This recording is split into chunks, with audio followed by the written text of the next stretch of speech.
Welcome to the Lost Vet podcast, where we are helping you to get back to your passion and purpose. I'm your host, Dr. Melodie Chan, and in today's episode of Destination People, I welcome Jodi Lynch Findley back to the pod, where we will be discussing managing conflict in the workplace.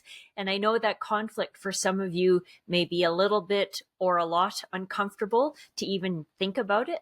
But I'm hoping that after this discussion, you will maybe be able to approach conflict with a little more curiosity and understanding. Have a listen. Just a quick note, The Lost Vet Destination People is a podcast focused on supporting the people side of veterinary practice. The insights and discussions shared here are for informational and educational purposes only and do not replace professional advice tailored to your specific situation. Please consult the appropriate professionals when needed. Now on to the episode. Jodi, welcome back to the pod. Always nice to have you on. Thank you, Melodie. I'm so excited to be here. It's been too long, and I also just love having these conversations with you. So thanks for having me. Awesome. I'm so glad to have you, and thanks for making the time. And you know, we had chatted offline a bit on topics that get you really excited and areas you like to help people with. And one of them is the dreaded area of conflict. So I thought we'd dedicate a bit of time to just working through that concept and thinking about managing conflict in the workplace. So why don't I just start it off by just asking you, where do you typically see conflict arise in the workplace in veterinary clinics? Well, Melodie, I think that we could talk about this all day, certainly, but when it comes to conflict, we see it everywhere, right? We see conflict at home, we see conflict in the workplace, but where do we typically see it arise? I think we have to really start to understand and acknowledge that veterinary clinics operate at such a high rate of speed, right? There's never enough hours in a day. There's so many things to do, and there are ways that these things need to be done. And then you throw the people factor in. So not only are you working with colleagues and managers or managing people, then you have customers, clients coming in the door. Those clients are coming with their own baggage and emotions. And so it really, anytime you put that kind of pressure on a space with so much responsibility, I think you're naturally going to have some conflict, and that comes from each of us really having different priorities and different ways of doing things and different ways of hearing from others and different ways of responding to others.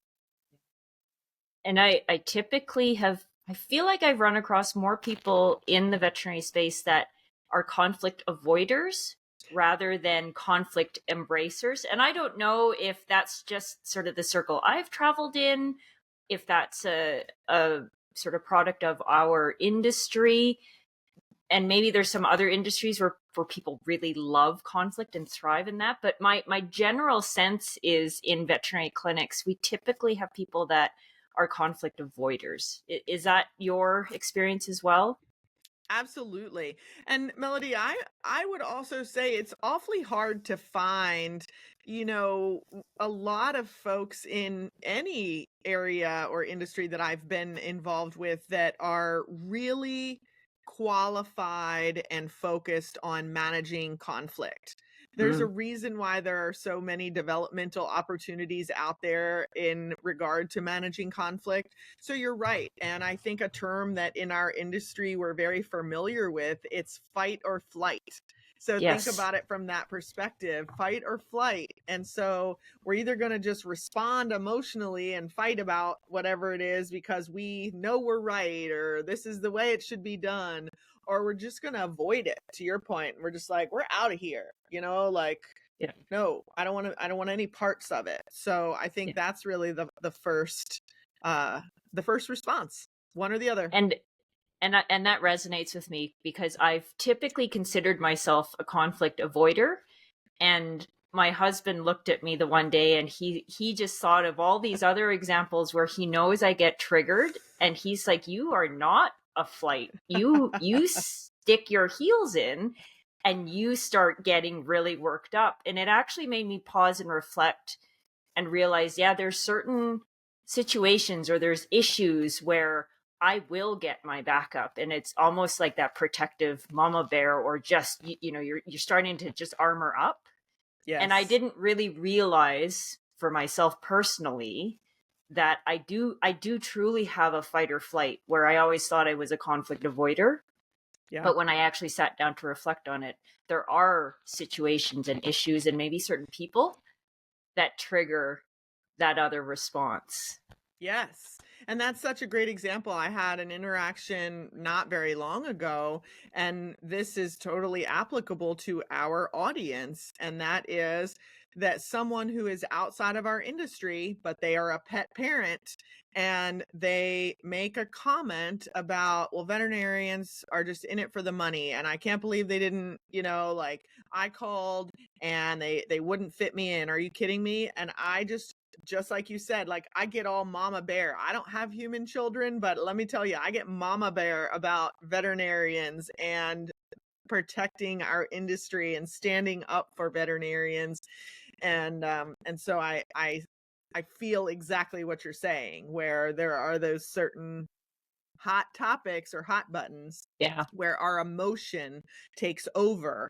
And that's where one of the terms that I will often use, and I say this to myself, not just others, but the voices in my head, and I remind myself, it is facts, not feelings, that we need to approach these conversations and situations with. Most of the time, if we are able to step away, whether that's for 2 minutes or 2 days, then we need to approach it in more of what I call a courageous conversation approach, rather than fighting or flighting. So why don't we use that as a springboard, and just in that, when you can feel yourself maybe getting emotional, getting triggered, whether it's because you just want to tuck your tail and run away, or you want to start armoring up, do you have any tips or tricks in managing ourselves and starting Ye- there in those situations? Well, and until you said that, Melody, I think my answer was about to be a little bit different, but that reminds me that yes, the foundation for me is understanding yourself first and foremost. And so there are many of the behavioral type assessments out there that we can lean on, and I encourage this so much, and it's prevalent in other industries oftentimes, and not always in the veterinary industry, especially at the individual or independent clinic level. But DISC is my go-to. There are others like Working Genius, or, many people are familiar with Myers-Briggs. But for me, DISC is really informative. It's a very simple concept, therefore it's fairly memorable. And the point of DISC primarily is so that we have a better understanding of our own behavioral styles. And I think that when we have that and we are understanding of what drives us, are we a competitive directive, or are we an amiable, good listener? Those two different behavioral styles have some natural conflict. And Okay. when we recognize that about ourselves, we're able to become more of what I call versatile and adaptable in our situations. When I know that I can very quickly scare people because I'm a pointer and I'm blunt and I'm direct, I need to own that.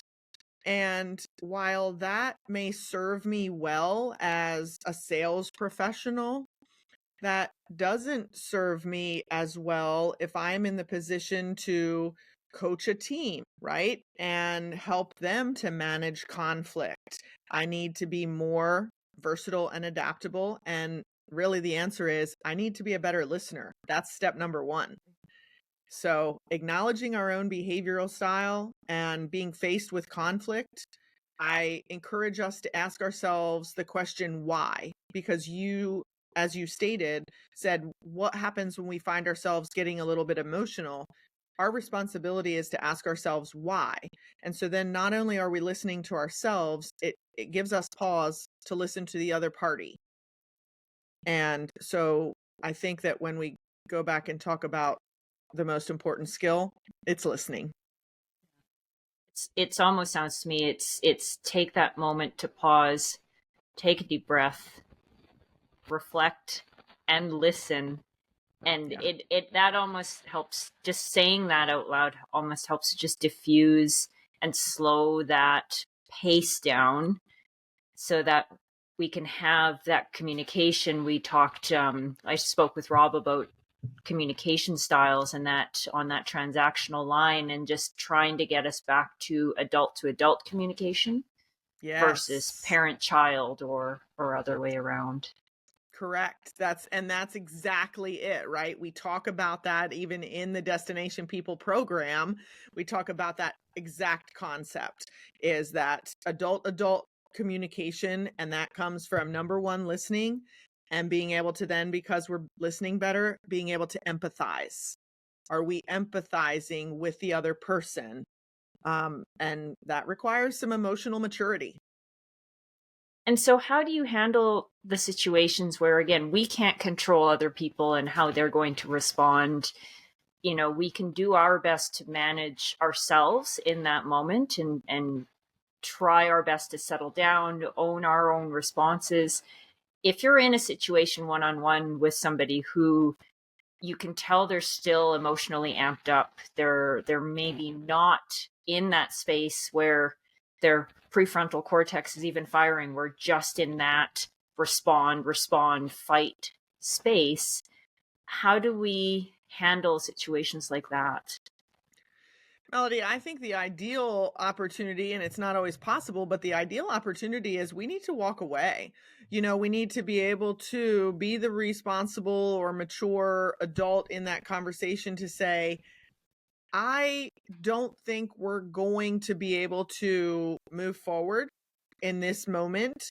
And I know that we both need time and we need to be able to go on with our responsibilities.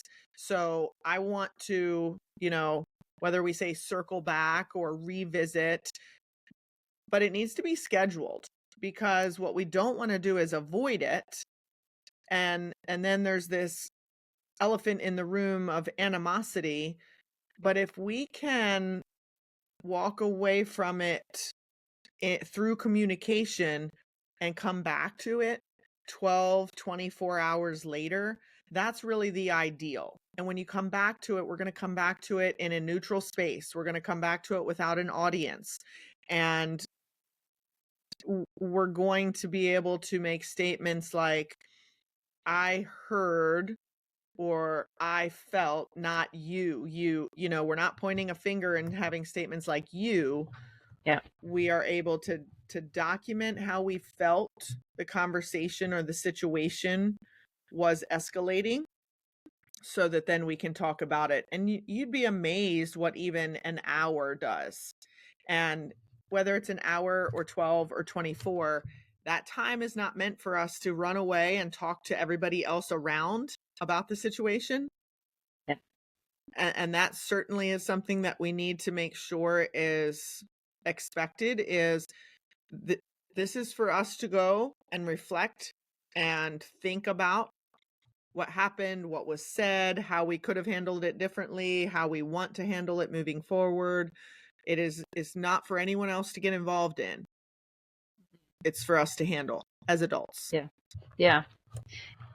The one area where I see this sometimes create sort of more conflict or more of a rift is when it's colleague to colleague. And so this could be with a vet tech to vet tech, or veterinarian to veterinarian, where it's colleague to colleague in one field. And I guess I'll just use an example where, say, it's the way in which cases are closed. And so, one veterinarian may perceive that the other one doesn't close them off and just hands them to the next veterinarian that's on the shift, so that the other person has to deal with it, when they feel like it could have been handed off. And we know there's sort of a lot more involved when you're having to discharge the patient. And, the one veterinarian says that person always seems to just hand it off and not finish off what we know they could do. And I see this situation where it's the colleague to colleague, where neither one is in a position of authority. Right. But, one feels like they're just not being heard, or they're not seeing eye to eye on expectations or what they feel like should be the way. And I find that a challenging one, because do you then, quote unquote, go tell on them to the manager? Or do you really just try to sit down and have that conversation, that courageous conversation? And I think that sometimes that looks different. And I love this example because as soon as you say, there's no authority, there is very little authority in our world, right? And so if we leave all the conflicts to the authority in any situation, we're probably going to continue to live with a great deal of emotion and conflict. And our ability to influence others without authority is a development opportunity for most of us. And if you think about it that way, we're all here because we're passionate about the animal health industry and veterinary medicine. And we are not mostly here because we love dealing with people. That's only some of us. And so the understanding that if we're going to be fulfilled and satisfied in this passion career of ours that is high stress, our responsibility is to be adult. And if we are able to really think about the statements, because I saw you kind of smile, right, when you say, well, that person, and that's just it. Melodie never, Melodie always. And you can hear it in my voice when I say things like that, rather than saying, Melodie, what's a good day this week for you to maybe stay 15 minutes late if I come 15 minutes early, and we can spend some time going through the case transition and handoff, because I really want to make sure that I'm understanding how you're finishing so that I can be more effective in how I'm taking these cases from you. Is it something as simple as that then we've got 30 minutes where we're working together? Maybe that becomes a new norm or a best practice. You're overlapping for 15 minutes or 20 minutes. And when you go to that opportunity, you're prepared to say, listen, I was having some frustrations about our handoff, so I don't want to be frustrated with you. So I'd rather just talk through what's going on. And that way I can see and I can share with you what some of my concerns are, and we can figure this out. Like, do we need to go get the owner to say, Melodie is always leaving these cases, never checking anything out, and I've got all this extra work to do? Most likely, Melodie is not thinking, I'm just going to leave this for Jodi. She can do it. Like, that's not what she's thinking. She's just doing something differently, and we don't know what that different is. So let's figure it out. Let's ask more questions. Let's be curious. We are all here to make an impact. And rather than thinking everyone has these ill intentions towards one another personally, let's start to better understand actually what their purposes and workflows are. Because maybe it's quite as simple as Melodie doesn't really comprehend that that's the expectation. That hasn't been taught or explained. And I think you hit the nail on the head there of having clarity, and if there isn't clear objectives or clear directives, and again, for me, it's how we get to that end goal I think it's fine as long as everyone's playing within the guidelines and the games that we've set out. Everyone can get there in their own way. But if the intention, the why, is not clear, then I think that's also where I see conflict arise, because people are just doing their own thing. I do think, though, it also speaks to a bit of the culture within a workplace, within a clinic, because we can do the best we can to influence from where we stand. Yes. If you are, though, feeling like you're an island, because I have seen these situations too, where there, just the general prevailing culture of the workplace is one of more blame, that below the line behavior, Right. where it's right from leadership down, and um, the vet crew on the floor is not empowered to solve problems on their own. Right. I see that arising too, where people just don't feel empowered to solve on their own, Yes. and it's more of a, okay, well, I have to run this up the ladder. And it can also come to, again, maybe the manager style is one of more of the micromanaging or feeling like they're the gateway. And so then Right. people know that. We have talked about this in a previous episode too, where it can be a bit of a learned behavior, where if you don't take that ownership to solve problems, you know, you can just run it up the ladder and have someone else tell you, Yeah. then you don't create that culture of listening, talking, debating, and coming up with Yes. new ideas. And to your point, adult communication in an adult workplace.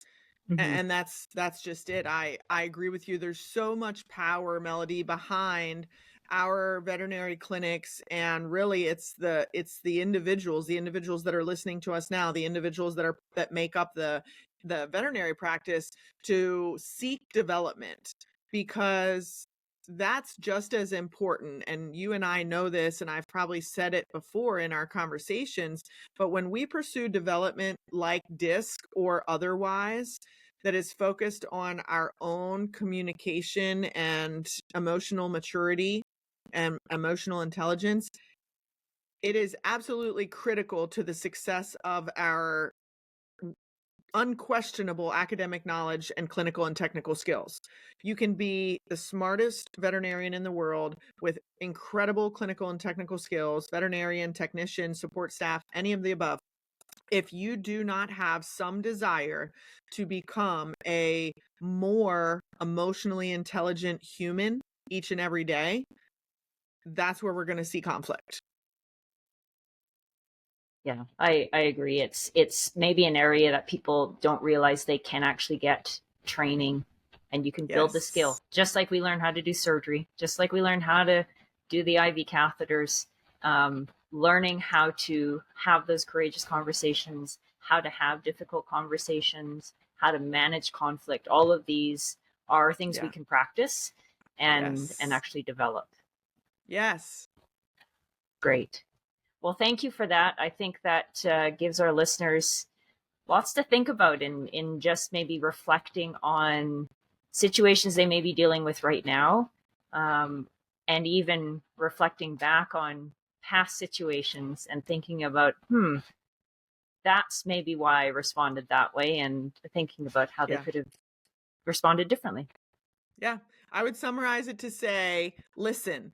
Just challenge yourself to listen, number one. Number two, we're going to empathize. Number three, we've got to have some next steps. Don't avoid it. Just consider what the next steps are. And number four, own it. This Love it. this is our everyday life, and so own it. And the satisfaction and the fulfillment that comes from our ability to communicate and work through conflict is absolutely rewarding and empowering. I don't know about you, but for me personally, even though I can get new tools and learn new ways and how to manage conflict, it never becomes more fun. But I do think it does become more manageable because you realize there are ways to equip yourself in dealing with these situations. So if I reflect on my conversation with Jodi, there were three distinct steps that she encouraged us to think about. And the first one was having that curiosity to understand your own self and your own behavioral style. So, this is a good time to self reflect on, how do you tend to respond to conflict situations? What is your natural tendency? And is it helping, or maybe it's hindering the situation? So, taking that moment to be self reflective and curious about what is it that I do when faced with conflict. It also gives you a chance to maybe reflect on the group of people or the person that may be involved with the conflict situation, and taking a moment to understand that point of view and their style as well.